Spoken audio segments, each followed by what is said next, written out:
It's up to you, New York, New York.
All right, how we doing? Richie Hicks Jr. Sports Podcast in freezing St. Cloud, Florida, damn near freezing. Cold for Floridians right now. I'm here with my man Idris Salam, aka Bosco from the Bronx. What's the temp looking out in the Carolinas, Idris? We are at 17 degrees. Oh wow! We were averaging we're between 25 and 29. We woke up with 20. Wow, we never got over 29. Yeah, it's cold. That's what I'm trying to move further south through the cold. I hear you. You know where it's cold, but there's a lot of warm feelings right now. Yes, sir. Yes, sir. East Rutherford, New Jersey. It's up to you, New York, New York. We did it, buddy. We finally hit a home run. Yes. John Harbaugh becomes the 24th coach in New York Giants history. And he brings quite the resume. Yes, sir. He's former Super Bowl winner, Super Bowl 47. He has been to 4 AFC title games. 2 losing seasons in Baltimore, both of them 8 and 9. Couple of 500 years. And he's never done worse than an 8-win season. And those are few and far between. Right. His most wins, a 14-win season. And, being in the ultra-competitive AFC North for as long as he was, I think this is a great hire on so many levels. One of the things that pushed him out the door in Baltimore, besides just needing a change, was that he was kind of growing tired of what he felt was preferential treatment for Lamar Jackson in terms of when they practiced, scheduling details where, most coaches are not going to accommodate one player, one of 53. So that ultimately proved to be problematic. But he gets a situation here where he's going to have a lot of power. He's going to be lined up shoulder to shoulder with Joe Shane moving forward. And, he takes over just a very young roster that had a couple of moments of brilliance last year, but it was evident that they were in need of a strong leader. Yeah, I agree. I agree with you, man. It was just his time. Everything runs its course. Like you look at Chuck Noll for the Steelers, look at Tom Landry, you look at Marv Levy.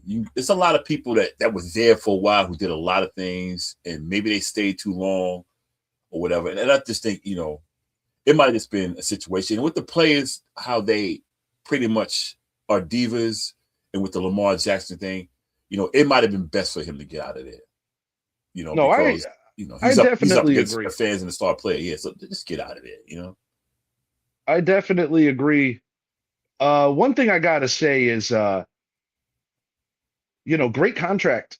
The way that the Giants treated this was similar to when Andy Reid left Philadelphia. Andy Reid was one of those guys that got the Eagles so close, 4 consecutive years, title games. One of them was a Super Bowl appearance.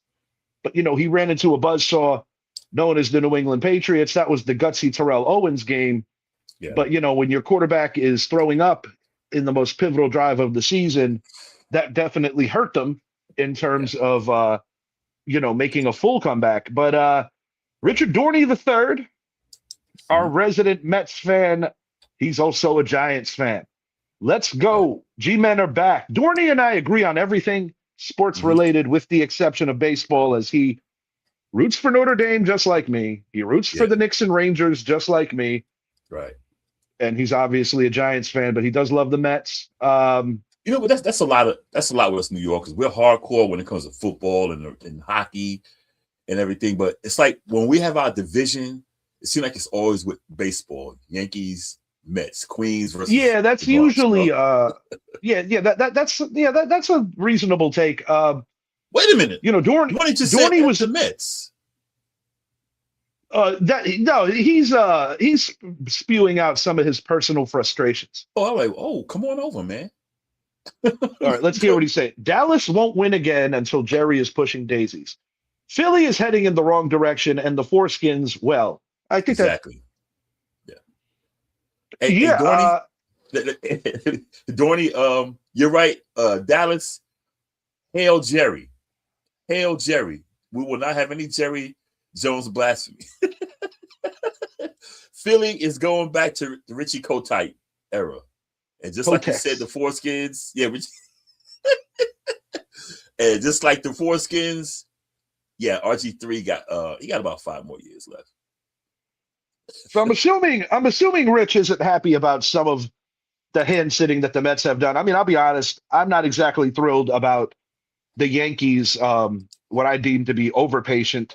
Yeah. I understand that the market, we're going to hit on Cody Bellinger as we move this along, but the Mets, I think the Mets gotta be all in on either Tucker, or they've got to be all in. They've got to be all in on Bellinger. The Mets need somebody, particularly to fill in for Alonso at first. That's a big loss. Bichette could potentially be a fit because he has said that for the right organization, he would be willing. He would be willing to. All right, we got Troy Evans. Richie, what do you think the Commanders' who do I think the defensive coordinator will be? Sometimes I think Dan Quinn should take a demotion and go back to being the DC. You know what? I mean, let's look at the history, man, and it looks like the same thing happening again, man. So Daniel Nunez, Mets are trash. They did give you a pretty good fight in the NLCS 2 years ago. I will say that. Yeah. I mean, Nunez, like, you guys got to win the World Series right now, and then year in and year out. Yeah. I mean, they have spent more money on the Los Angeles Dodgers than they have on the War on Terror. I mean, Christ, that is a lot of money that they put into.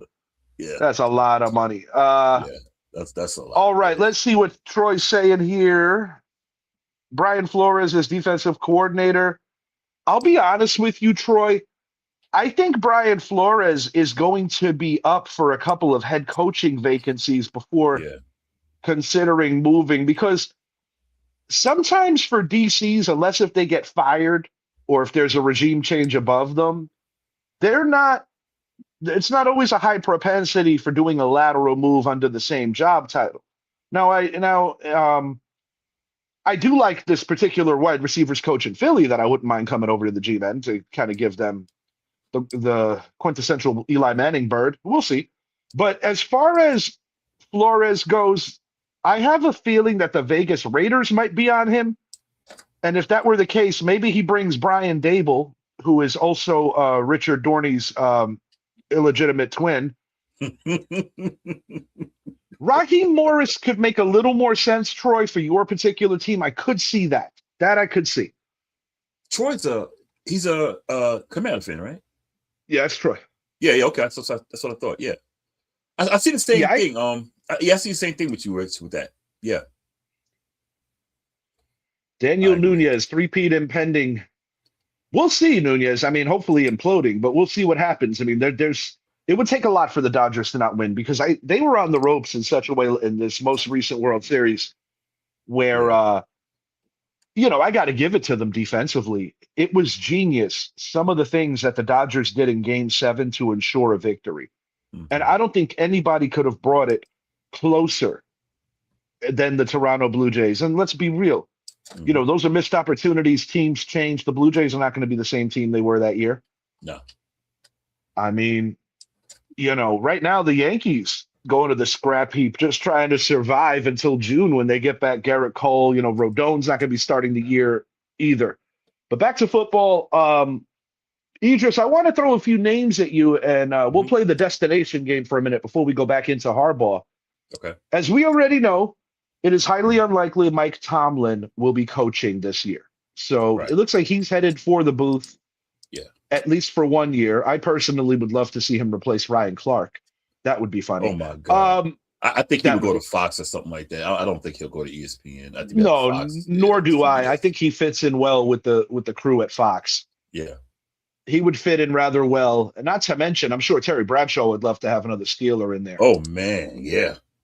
That would be interesting. You got Howie. You got Kurt Menefee, originally from New York, covering local sports for Fox. Of course, like you got Howie. The legendary. Yeah, Howie's great. You got the legendary Michael Strahan. They got a good crew at Fox. Even Jay Glazer. Yeah. Jay Glazer does a great job. And 85 to 90% of the time, he is right. Jay got them pipes too, boy. They knock you out. Jay a big dude. But yeah. So what you got? All right, I'm gonna throw a name at you. Chris Shula, Rams' current defensive coordinator, potentially up for a head coaching job. I'm gonna give an opinion on this. How about the Miami Dolphins? I'm with you. You said that offline, and you know what? I didn't even think about that. But yeah, I'm pretty sure. To bring in the grandson of the legendary Don Shula, that would be pretty wild. That would be dope. That would be a good fit for him. Why? Because he's an offense guy. You got Tua down there. I don't know. I think Tua might be out the door, but you got Quinn Ewers, who he looked okay for a guy who did stew in there. I mean, he got a lot of work to do, but Shula is that type of guy who can build him. I don't know about the weapons they have because we don't know about Waddle coming back there. We don't know about Cheetah coming back. But I think that'd be a good fit. They have to give him a couple of years though to make it work though. They can't say 1 year and out. They can't do that. You got to get him 2-3 years. I think Raheem Morris, wherever he goes, it could potentially be as a coordinator. I don't think he immediately gets another head coaching gig. I've seen crazier things happen. I mean, Adam Gase kept getting jobs for a while there, which never made sense. No. Who else? Other names on the brain. Brian Flores. I'm going to give you one here. Vegas Raiders or the possibly the Baltimore Ravens. But wherever he does go, I think that there's a possibility that he could bring Brian Daboll with him. Mm-hmm. I don't think Mike McDaniel's out of the question for a coordinator for one of these teams. But I think McDaniel, it's going to be a question if the owners view him as head coaching material or if they think that he's best suited to be an OC. So we're going to find out who likes McDaniel. Pittsburgh Steelers, I also considered possibly Brian Flores because he does have a brief history there under Mike Tomlin. And Mike Tomlin still very much so, I'm sure, will have some voice as to what the Steelers do, as he's actually still under contract with them until 2027. So anybody who wants to acquire Mike Tomlin, it would require multiple picks, similar to what the Denver Broncos had to do to go get Sean Payton. Yeah, I'm with you. Flores, first, Raheem Morris. I think Raheem Morris should be a coordinator. I mean, yes, I think he has to be in the league longer because his two coaching things haven't turned out right. I think he'll be a good coordinator. I think Mike McDaniel, I think he would be a great offensive coordinator. Because in Miami, he had a young team down there and he's young, and I just think he didn't have that authority like an OG coach has, a gray head. And I think I'll be honest. I think the funny thing about the Dolphins is that they fired McDaniel literally to get Harbaugh. Right. And they never even got close to Harbaugh. So it's almost like you fired Mike McDaniel in vain. Mm-hmm. And I think some would agree that they fired Brian Flores in vain because you basically got rid of Flores in part because he wasn't getting along well with Tua Tagovailoa. Yeah. And first of all, let me say this to people saying that they reported the Harbaugh signing. The Richard Hicks Jr. Sports Podcast reported the Harbaugh signing 2 days ago. We started talking about it right after Harbaugh got fired. Nobody reported this before we did. So ESPN, Fox, I don't care about these little podcasts or whatever, these little guys. No, we reported it first. We reported it 48 hours before it came out. We are a little podcast. Out of respect for our NFL source. Yeah. We essentially chose that it was not best to drop it. Right. But well, we got receipts though. Our guy Zappy, when he started talking about Green Bay or Pittsburgh getting Harbaugh, it's like, I'm like, buddy, no, not even slightly. No, we already knew. Yeah, we already knew. And one thing about secrecy to knowing stuff is like, I take that very serious because information, when put in the wrong hands, it's kind of douchey what certain people do. Right. And, shouts out Keith Woolridge, a good friend of mine, Dallas Cowboys fan. He gave me something. One of the best. Yep. Yeah. He gave me something that from a morality standpoint, I said, nah, I will never touch this until mainstream media does. Mm-hmm. And that's all I got there. Yeah. Yeah. We're not, we just say we have a reliable source. We keep it at that. But we reported this first, just like we reported that Philly would be losing 2 coaches after 2023. We reported that 48 hours. We did that. So, and I'm going to shout to the roof saying, no, none of these guys did it. Our little podcast did it. So, hey, we patting ourselves all right. Nobody else does. Daniel Nunez knows. Okay, Brian Dable knows Jalen Hurts very well, so I can see Dable in Philly. I thought about that. That does make sense to a level, Nunez, because they have that college connection. Yeah. But you know something, bro? If Mike McDaniel is in a situation where he doesn't get hired as a head coach, but let's be real, we know how quick Philly is to fire a coach if Sirianni slips. Yeah. Having Mike McDaniel as the OC with the potential to possibly climb the ladder in the event that Sirianni loses favor in Philly, that wouldn't be a bad move.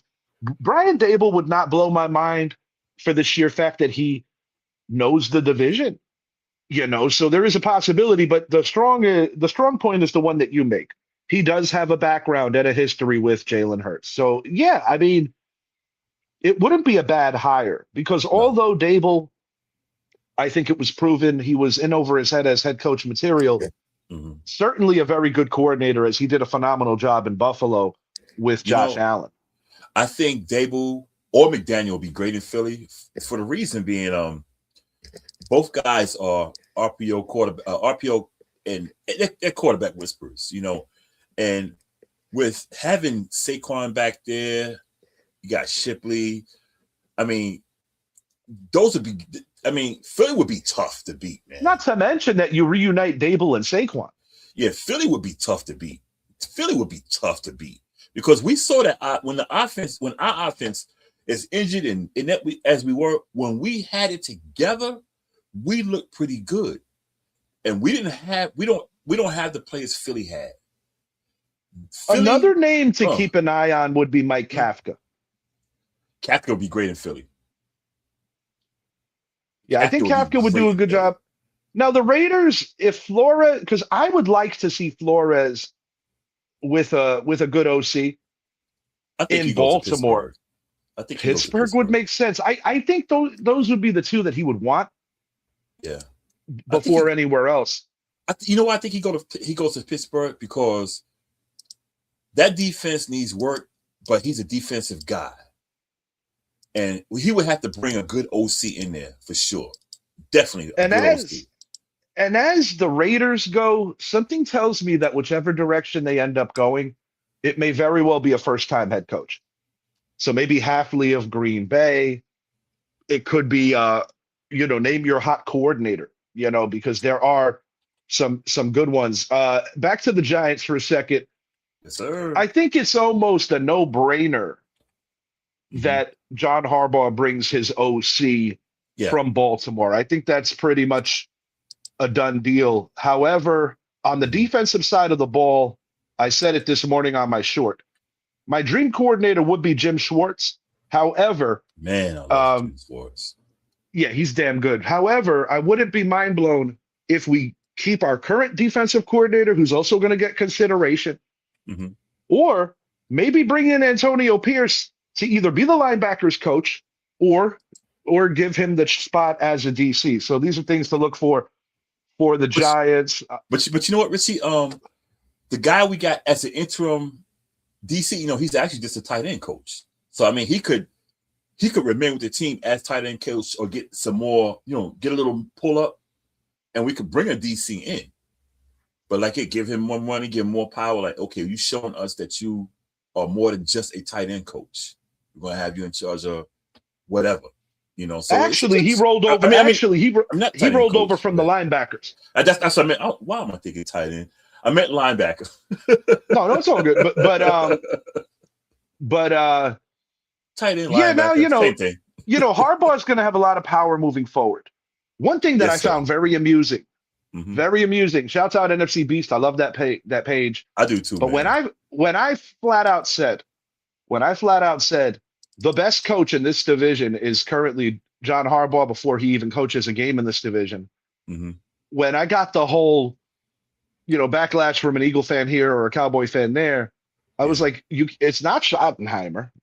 Maybe if Marty was still coaching, but certainly not him. Right. It's not Dan Quinn. And I'm gonna be very honest with you. How good are the Eagles when Nick Sirianni doesn't have the right coordinator? That's right. If I'm going X's and O's and all this stuff, and I'm a Giants fan, but I'm not gonna fight. I think Harbaugh's the best coach. Nunez actually agrees with every game that I'm picking here. Nunez has the same winners as me. All four of them. Nunez and me are in complete agreement, which is something like a lunar eclipse. But dude, that's four of us, man. All right, Nunez, and for the kibosh, for me to try to put the ultimate kibosh, I'm picking the Los Angeles Dodgers to not only win the World Series this year, but to break the major league record for most wins in the season. I don't want them to do it. But if they did, it wouldn't surprise me. Because if I put the kibosh on them, the Eddie Mush, that'll work. Yeah, the Eddie Mush, yeah. I forgot. Shouts out of Bronx Tale. No, but seriously, Nunez, get him out of here. But seriously, Nunez, fan hat off. It's hard to deny how deep they are. And like I said, there are very few fan bases that are still alive that could relate to a three-peat in baseball. One of the few is the New York Yankees fan base, which I was growing up in my late teens, early 20s, seeing them put together a dynasty. So a three-peat at that. And the most fragile Yankee team in that three-peat was the 2000 team, because when we ran into the New York Mets actually had a better record than us that year as a wild card in the National League. The Mets' Waterloo back then was always the Atlanta Braves. Mets caught a break that they didn't have to play Atlanta that year, because the previous year in 99, the Braves beat the Mets and then the Yankees beat the Braves. So the point I'm making is, were it not for that phenomenal relay play by Derek Jeter, the Yankees would have been swept in Oakland in round one. Yeah. And that would have been the end of the three-peat dream. And dude, Edwin Diaz.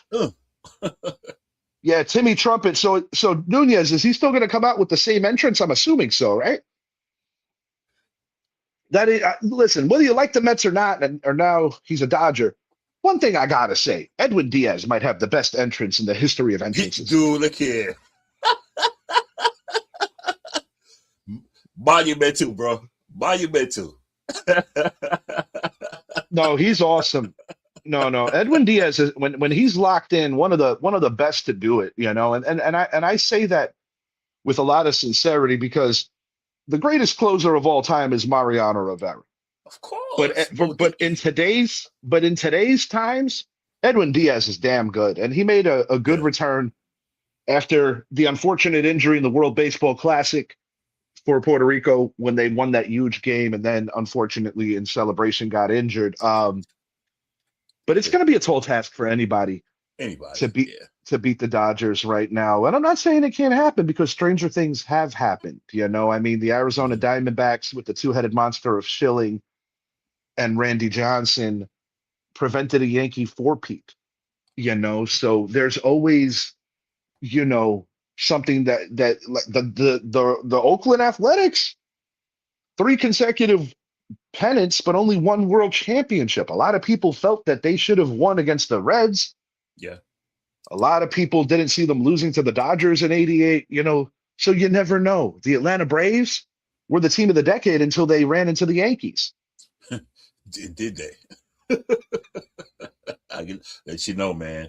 When you think about that trio of Man, Smoltz, Maddox, and Glavine, and they were that, only able to win one World Series, it's actually quite hard to believe. and I'm a, and I was, you know what? I'm a Smoltz fan. I was a Smoltz fan back then. I hated the Braves, but I love Smoltz. I loved his commentary because I noticed when he retired, he got into the booth. A lot of people didn't like him because when he spoke about the Yankees, he said, "Hey, these guys are good." He said, "Hey, these guys are good." So Something that was funny, I remember when we went to the 9/11 game, Dorney and I, 9/11 20th anniversary Yankees Mets. We were, getting our drinks and our stuff together, and in front of us was a Met fan wearing a Tom Glavine jersey. And he was more like a forgettable Met, and people remember him as a Brave, of course. I was about to get on this guy with the jersey choice, and before I yeah, could even get in there, Dorney was all over him.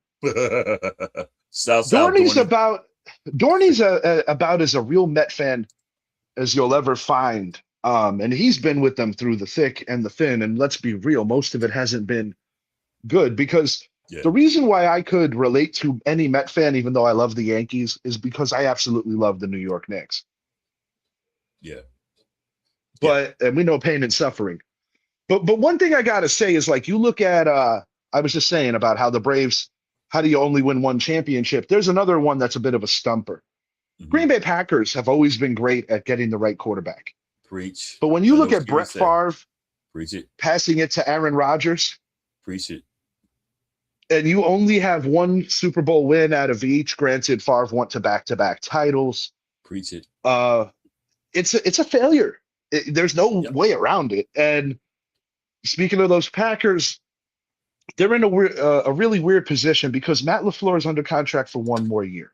Mm-hmm. And if the Packers don't feel that they find an adequate replacement right now on the market, maybe the Packers wait a year, let LaFleur finish out his contract, don't give him an extension, Yeah. and maybe they try to lure a Mike Tomlin out of a one-year retirement. Maybe.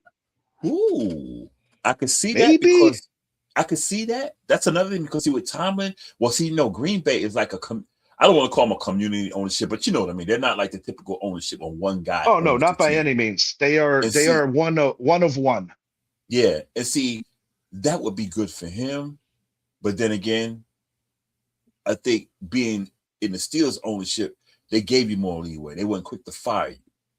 That Well, his only down, that's a safety net. That is a yeah, safety net of being a Steeler coach. Now, of course, the Steelers still value performance, and that's yeah, something that of they have course, always.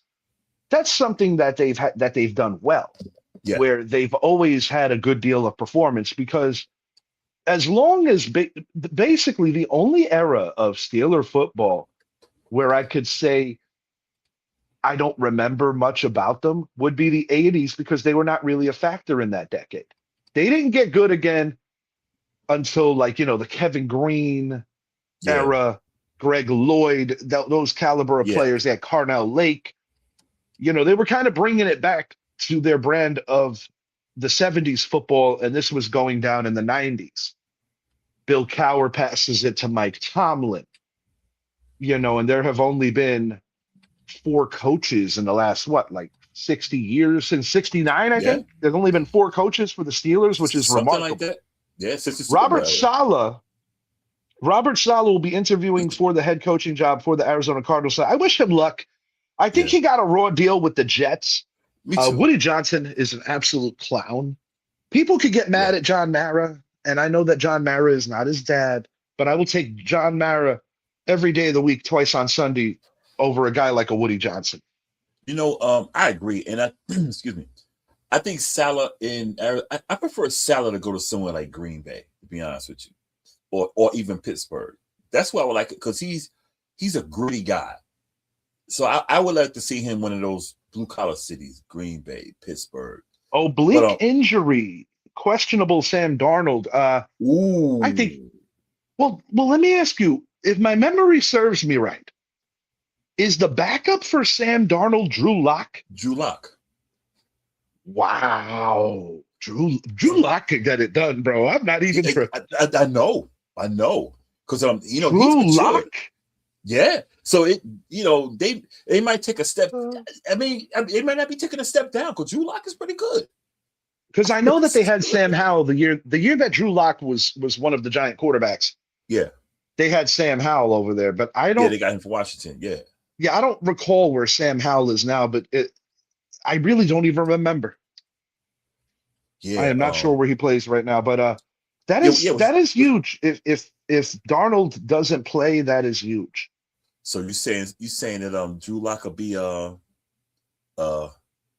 forgot our quarterback's name. Is it Mahomes? Yeah. Wouldn't that be something though? I'll be honest with you. Drew Lock has a big arm. He does. That's what he had coming out of college. He just played in that RPO, and he just wasn't real good at reading coverages. But since he's been in the league for a while, riding the bench, getting in, he's gotten better. And he has a freaking cannon, dude. Thank you, Nunez. Howell is actually in Philly. I wasn't even aware of that. I didn't even know that.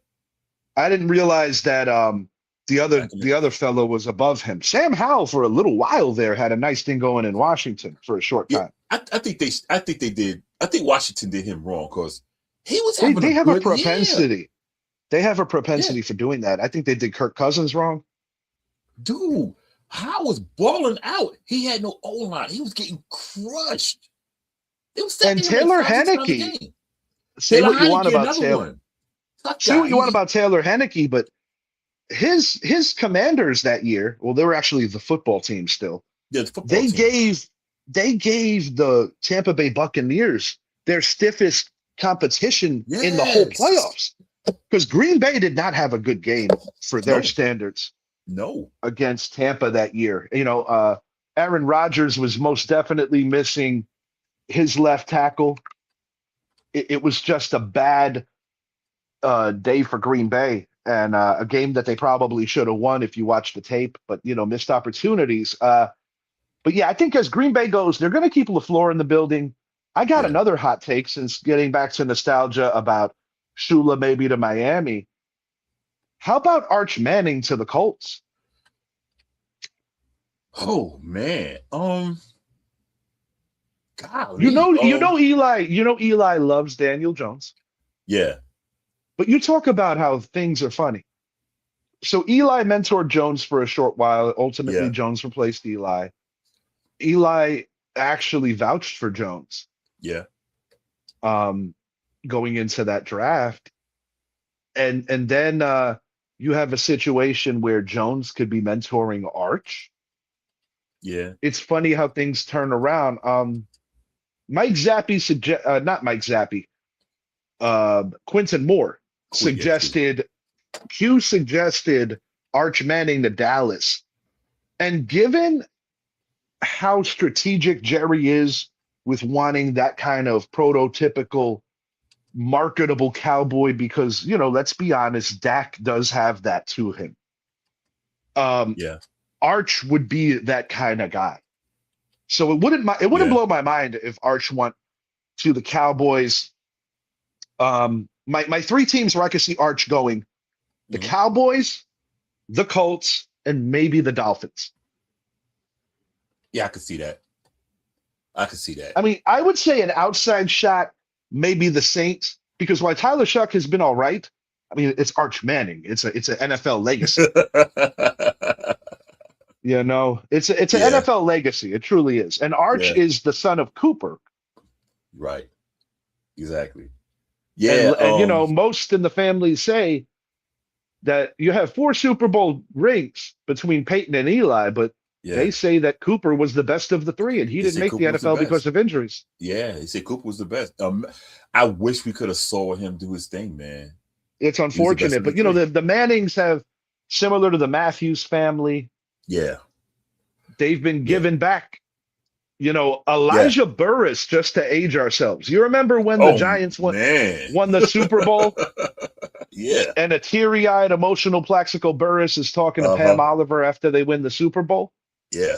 Yeah. The little cute baby that he was holding in his arms is now at Notre Dame. He's an Irish. It's crazy, That was like 2-year-old Elijah Burris that he was holding. Right. It's crazy because you look at like guys like Steph Curry, you say the fathers are out there balling out, and you see the baby over there. You would never Once know again, that baby. To age myself yet again. 1995 is the year. Madison Square Garden is the place. Mm-hmm. My stepdad Eddie took me to my first Knicks game. Yeah. And originally, I was going to try to make Eddie and Mom's wedding on the same day that my dad was going to try to take me to a Knicks game. My dad was intending on making an appearance at their wedding. And then, he and I hitting the train and getting to the Garden. But unfortunately, that day was the blizzard of 93. And it was supposed to be Pacers and Knicks. So ultimately, my first Knicks game was 2 years later with Eddie. And the Knicks lose a close one as Patrick Ewing, trying to fight off a screen, was out just a millisecond too late as Del Curry hit a three to put us down. Yeah. And that same week, my brother and Eddie went to a game, and he saw Michael Jordan drop 55 on the Knicks. Yeah. My brother was at the double nickel game. We got so Bill many. Wennington for the win. Man, dude looked like a hardware store employee. Right. No, Bill Wennington has to be the most non-basketball looking person in it. Him and Kurt Rambis, bro. I was about to say Kurt Rambis. And Chris Dudley belongs on that list too. Yeah, I say them three at Brian Big Country Reeves. Oh Lord, that dude looked like somebody from that movie Platoon. Right. Let me see who else. We don't got way off the subject. While we're on the topic of basketball, I gotta join Mike Brown in doing a little bit of event session. Mike Brown, this is what they call baptism under fire in New York. The 212 being the man that leads the Knicks. It's been a rough 2.5, 3 weeks for the New York Knicks. And Karl Anthony Towns, who has been the most obvious Knick that's not pleased with the coaching style or his changing role in this Knicks offense, really half-assing it on defense last night. And Mike Brown was not afraid to let the media know all about it, as he said that basically you got to get down, even if you're the last man up, to get back to at least a half court, get a long rebound. Yeah. Whereas it's a 5-point swing, to Coach's point, and Karl Anthony Towns is doing himself no favors. And as a fan of Dante DiVincenzo, as a fan of Julius Randle, there are parts of me that are starting to regret this trade. Yeah, man, he better chill, because Mike Brown, he comes from that school, the Steve Kerr school. They'll trade him and like, look, we can get some pieces and keep the floor running. Right. Because Mike Brown, like, look, you're gonna get back on defense. He's a defensive guy. And earlier in the season, more or less when the season first started, right around Halloween, they were flirting with the idea of packaging up Towns to go get possibly Giannis. And if Milwaukee is still listening at this point, before it gets out of hand and the Knicks squander an opportunity, I know this might sound like an overreaction, but I am comfortable moving on from Karl Anthony Towns, because I am tired of this. I am tired of this half-ass effort, especially when you replaced two Knicks that were known for ultimate effort. You know what? I'll be honest with you. I kind of wanted him traded after the season last year. I really did. All those Julius Randle haters were missing Randle last year. Yeah, I really did. I really wanted him. I was like, man, we got to get rid of this guy. I said he can, when he's on, but he has moments, and these moments are like, he doesn't just get lazy. he shows like, I don't want to be out. He's a selfish player, bottom line. Yeah. And the way I look at it is like, even if you take a guy like a Patrick Ewing, who some that don't like him would say that he was a bit of a ball hog. Do it all myself. But Ewing has a better case because most of Ewing's career, he didn't have that reliable number 2 scorer. Nope. If Bernard King never got injured, Ewing actually would have been the number 2 and Bernard would have been the number 1. Yeah. But revisiting the latter years of Ewing's Knicks run, when they got more offensive talent, you bring in an LJ, you bring in a Sprewell, you bring in a Houston. Yeah. Ewing deferred for the betterment of the team, where Ewing concentrated more on his defensive game, similarly to how he did back at Georgetown or in his early years in the NBA when he was a defensive menace. And Ewing did what was best for the team. He still had those nights where he was the Knicks' best scorer, but he deferred to the younger guys like Houston, who was a prolific three-point shooter and a guy who could take it to the rack. He deferred to Sprewell. LJ. He deferred to LJ. Yep. Ewing at times was the number 3, sometimes even the number 4, but he did what he had to do for the betterment of the team, and that's what captains do. That's what captains do. It's what Oakley did for so many years for Ewing, doing a lot of the dirty work, and it's what Ewing did later in his career for the younger guys. And that's why when I hear Charles Oakley talking all this shit on Patrick Ewing, I just can't hear him, because Patrick Ewing played against the Indiana Pacers heroically with a partially torn Achilles before he absolutely had to shut it down. People don't realize the gauntlet Ewing had to go through. You had the Bulls, you had the Pacers, you had the Atlanta Hawks, you had the Milwaukee Bucks. They were all were good. Correct. And when you see Karl Anthony Towns, Boston was good. Absolutely. If it wasn't for the tragic deaths of Len Bias, and Reggie Lewis and Reggie Williams, oh my God. Yeah, the Celtics, not to mention the premature retirement of Larry Bird. There's 2 reasons Larry Bird left after 92. Yeah. After 91. 91. Or 90. Yeah, I think it's 92. I'm sorry, 92.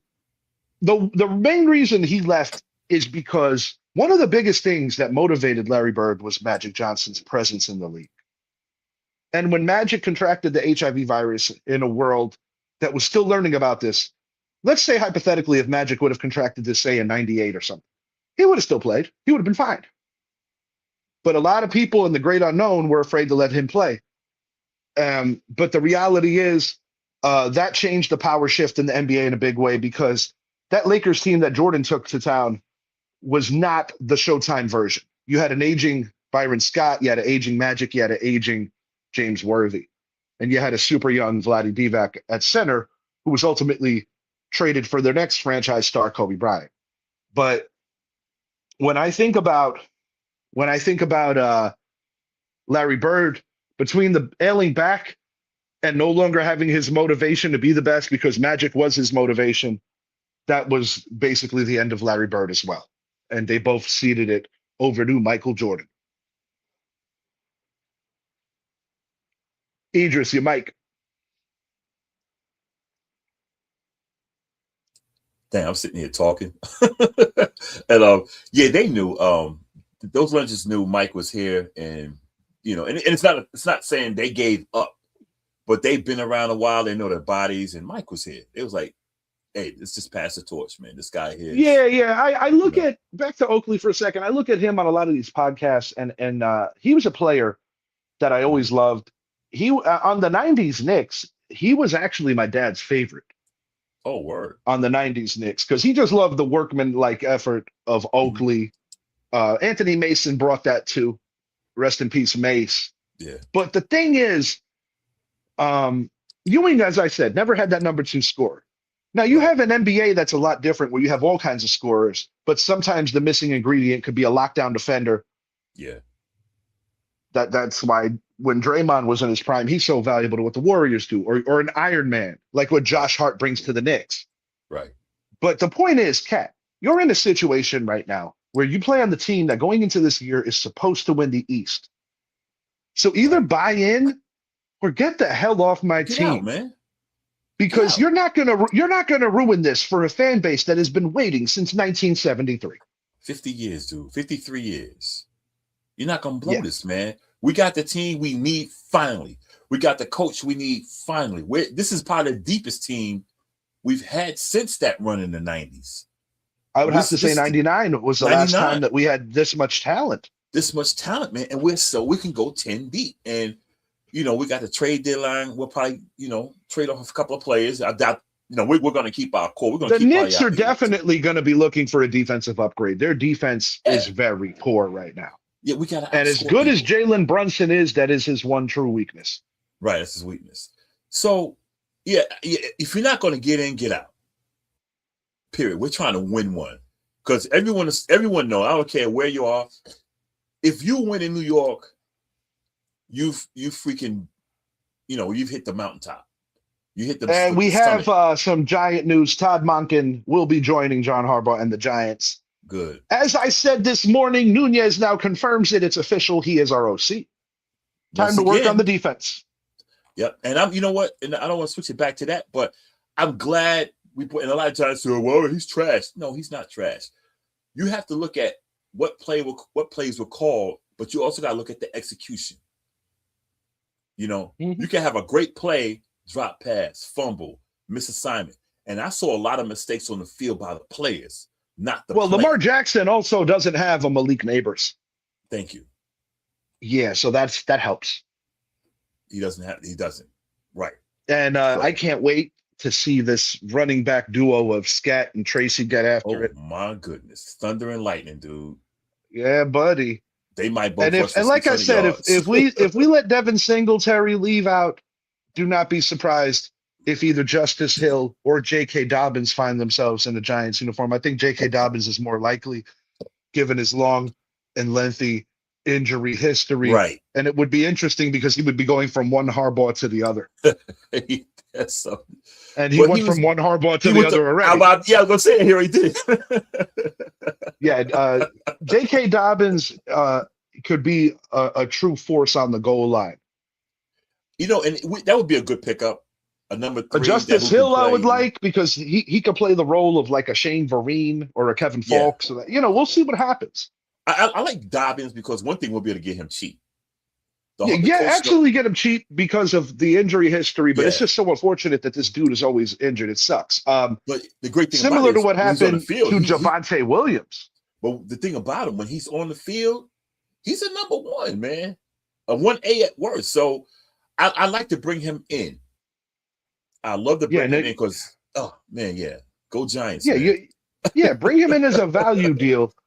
As far as the Knicks go, final thought, Kat, get your head out of your ass and stop being so damn selfish. That's all I got. Me too. As far as the value goes, that's a question I want to ask the Yankee fans now. Mm-hmm. Cody Bellinger looking for $37 million a year. Buddy, with all due respect, I get it. You have a former National League MVP on your shelf. Mm-hmm. You were a good replacement in that lineup for Juan Soto, giving Aaron Judge a decent amount of protection. Yeah. But if you think, now we know that Judge took less, Brunson took less. There are players on the Knicks that make more than Brunson, which some people are like, huh? Yeah. It's true. Yeah. But to make more than Aaron Judge, that's just crazy. That's insane. But what's more crazy is to be looking for a 7-year deal. You're going to be getting out of that like age 35, 36 season. It's not a good value for the Yankees or anybody else. It's not. And Scott Boras is his agent, and he makes things very difficult. But one thing I will say is that how Kyle Tucker gets and how things go there, because that was the big thing with Bellinger. Bellinger is like, his camp is like, well, I'm younger than Alonso and I'm younger than Tucker. And I get that. I do. But, let's not lose sight of the fact that some of those home run totals are big, highly benefited because of the short right field porch. Mm-hmm. I like his versatility. He could play all 3 outfield positions and he could play first. Mm-hmm. But I'm not breaking the bank. I could live with that salary, but it cannot be over 7 years. It's got to be in the 5-year range. I'd say 5 years, man. And I think what happens here, Idris, is he's going to circle around and see what the market tells him. But in the event that that he doesn't get what he thinks he's going to get in terms of years, I could see him pivoting back to the Yankees. Yeah, I hope he does. I hope he does. But I'm not going to bank on it. You know, they gave Grisham the money for the 1 year. He's going to play center. Yeah. Judge is obviously going to be in right. Now, this is an opportunity now that if they're going to let Cody Bellinger test the waters, and if somebody does want to pay him more lengthy years, whatever the case, he leaves the Yankees. Now you got to start looking into, okay, what are our backup plans in free agency? I did mention Kyle Tucker. Tucker is better. Bellinger's more versatile. A guy that I think could really fortify this infield would be Bo Bichette. Bo Bichette would be a nice addition. Now, there's other players. There's other players. You got Nico Horner, who comes much cheaper from the Chicago Cubs, and he's on a contract year. Now, Nico doesn't hit a lot of home runs. He's not a power guy. Right. But one thing that I will welcome into this Yankee lineup is that Nico is a contact hitter. He doesn't strike out a lot, and that's something that could benefit this lineup of, let's be real, a lot of swing and miss in this Yankee lineup. Because we have enough, we have enough power. We need guys who can put the ball in play. We need the Suzukis, the Ichiros. Yeah, you need contact. You need contact players, contact hitters in this Yankee lineup. They move. No, absolutely. That's why I always was hot for Luis Ariz, who's made his rounds. I always thought he would have been a good fit for the Yankees. He's also versatile. You play multiple positions, but I personally believe that this is probably going to be the final year of Jazz Chisholm in the Bronx. I think But if you bring in Bichette, there's versatility. You got to hope that Ryan McMahon's bat catches up to his glove, because he is definitely a phenomenal third baseman. Yeah. And Ben Rice at first. Ben Rice at first. The thing about it, like I said, I wanted Bo Bichette last year. I wanted him last year. The thing about it is, Jazz is a good player, man. It's just, dude, you have to chill. Yeah. You have to. You're playing in New York. Okay, you can have your fun and everything else, because we got scat and all that. But the Yankees are a different organization. You know what I mean? They're a different organization. They just got lax on the shaving thing. They're a different organization. And you know what's funny about that rule? Yeah. Devin Williams was the one who made it a big deal. One and done in the Bronx. Now he's over with the Mets, and he was terrible with us. He was terrible with us. So enjoy that, man. And these Mets, man, it's like they take every Yankee they can grab. Clay Holmes, Juan Soto, Devin Williams, Grandison, the Grandy man. I wouldn't be surprised if they can't figure out a solution at first. I wouldn't be surprised if they go throw Paul Goldschmidt, his old ass, a contract. Hey, you gotta leave Goldschmidt alone. I like Goldschmidt. I do too, but he won't be back just based on age alone, because Ben Rice is a big reason for that. And Ben Rice, he'll have limited capability in terms of once in a while catching a game, but the foreseeable immediate plan is that Ben Rice is going to be the first baseman. Yeah, I'm cool with that. Where Austin Wells for now is catching as the main catcher, but we're going to see. Because one thing that Alex Rodriguez said that I completely back up is that the Yankees are constructed very strangely when you have no righty catcher. You have two lefty catchers. That is weird. Yeah, that's wild, dude. They are constructed kind of strange. Daniel Nunez, hey, it's going to be fun next season. Eagles versus Giants, man. Can't wait. Yeah, I share that sentiment. Oh, it playoffs. Always is. It always is. It's going to be fun. And I'm not backing off my picks that I shared on the most recent show. My winners this week. I'm with you. Houston Texans. Yep.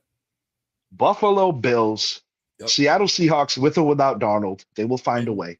In the Rams. Yes, sir. Yes. Same here. Rams in the cold. And it's going to be very cold, but I think the Rams are potentially a team of destiny. I'm sticking with my Super Bowl pick. Buffalo, Los Angeles. We'll see if it makes it there. But this Darnold news is going to be interesting. See if he can make it out there.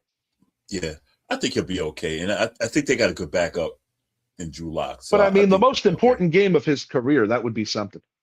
Yeah.